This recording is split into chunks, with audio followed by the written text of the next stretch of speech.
Good morning. This is Anne Firth Murray. I'm so sorry to miss the launch of the UN campaign, Unite to End Violence Against Women.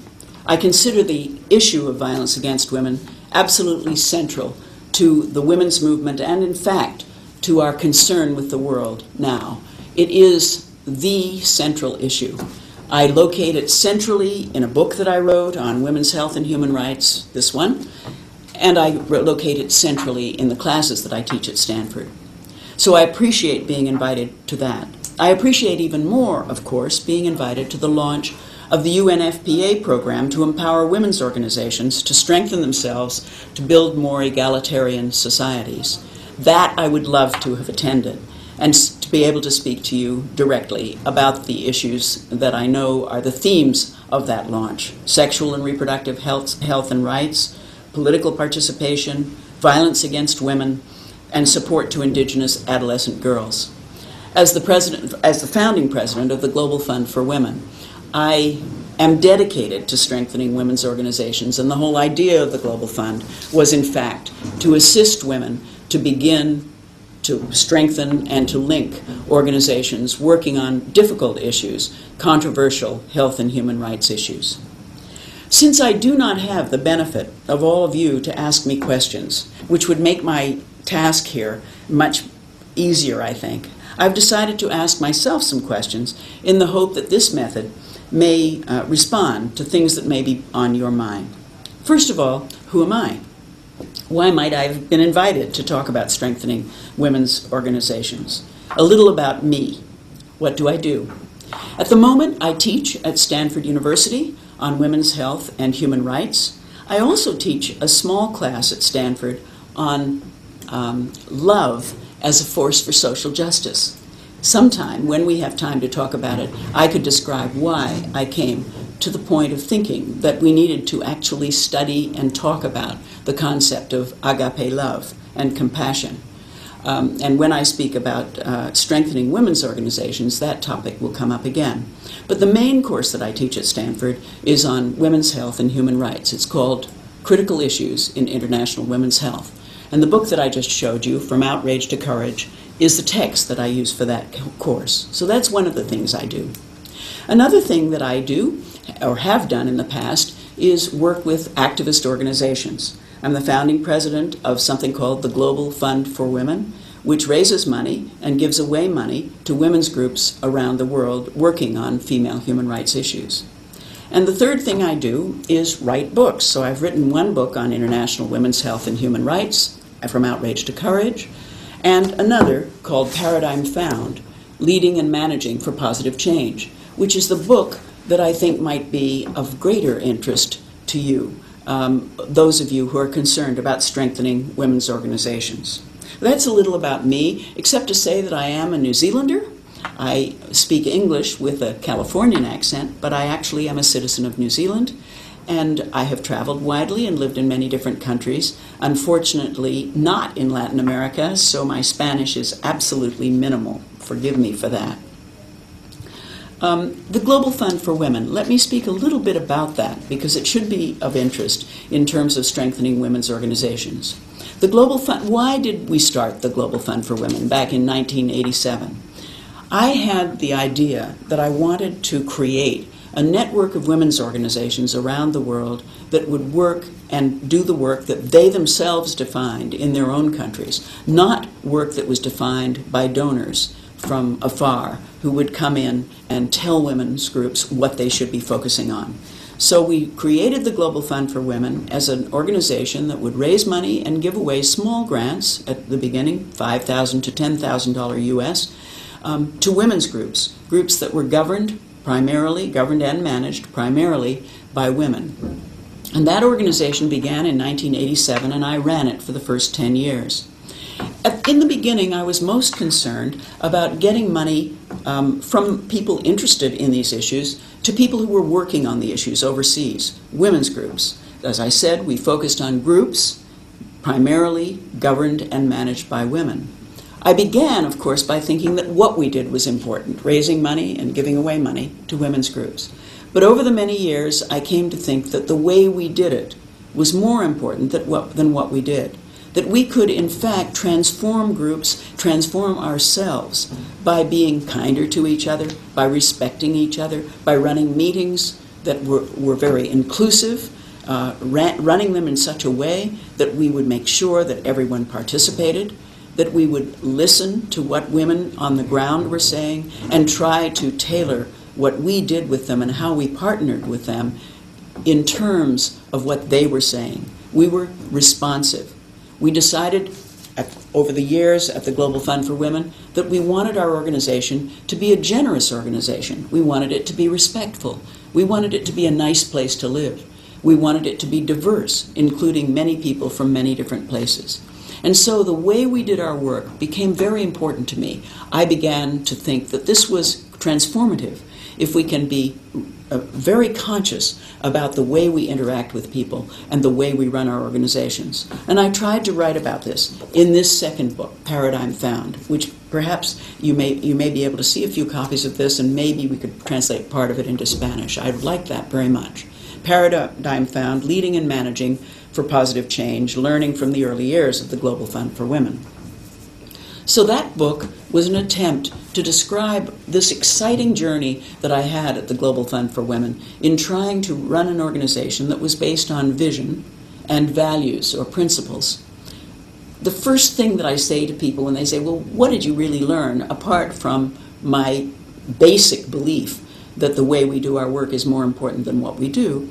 But what I learned was that if you are trying to change the world and you have a concept of changing the world, try to be as clear as possible about your vision. What is it that you're trying to change? What is it that you want to do? As clearly as possible. Trying to bring full equality to women could be a vision. But maybe even more important than that, or equally important, is to begin to think how I want to run the organization. What kind of an organization do I want it to be? The sorts of principles by which we might do our work or even live our lives. Being generous, attempting to be respectful, listening to people, learning from people, all of these kinds of principles that I felt went into a very coherent organization. And I believe that it was the reason that having these principles and this clarity of vision was the reason that the Global Fund for Women was able to raise money from many people to give it away to women internationally. So the main message in Paradigm Found, I've already said, there are a number of other important messages, but the role of money also comes up because after all, this program that you're here to talk about is a launch of UNFPA's work on strengthening women's groups. And that means providing money as well as a lot of other help, resources of various kinds. But the question of money often comes up when you ask groups, what do you need? And you try to listen to what they say. And many of them will say, well, we need more money. But I am of the mind, even though I have been a fundraiser and I've raised a lot of money for the Global Fund for Women over time, I don't believe that money is at the center of social change or at the center of social justice. I don't at all. I think it's the vision and the values and the commitment and drive of individual people. In the case of the people that I was working with, individual women, who often would start out a small group, maybe 2 or 3 people would come together and decide that they wanted to do something about sexual and reproductive rights in their town, or they wanted to do something about violence against women in their village. And they came together and met and decided that they wanted to do something. The commitment of those women and the drive that led them to hope for that change, to have that vision of change, is the most important thing in putting together an organization and strengthening it. And as you put together your boards or you bring more people in to your groups, I found myself that the most important thing was to bring people in who were completely committed to your vision and the way you wanted the organization to run, with respect, with learning, with generosity, with love, one might even say. That was so important. That doesn't mean that money is not important. It's helpful. And in my book, I describe organizations in the context, sort of the metaphor of a garden, where if you want to grow a healthy garden, you need water first and foremost. And the water is the commitment, the vision, the values, the drive, the spirit that you bring to an organization. That's the water. The money is like compost or fertilizer, which allows you to grow your organization perhaps a little faster or maybe a little healthier. So money is not unimportant. I tried at the Global Fund for Women to set up an organization that treated every part of the organization equally, if possible, in the context of the values and principles, some of which I've mentioned, so that we were dealing with grantees, we were dealing with staff, we were dealing with board members, and we were dealing with donors, people who were giving us money, all in an even-handed way. So if we produced a newsletter or something like that, we would send the same messages out to everyone that was associated with us. So these are the kinds of things that I learned in putting together the Global Fund for Women, and that I tried to describe in my little book, Paradigm Found.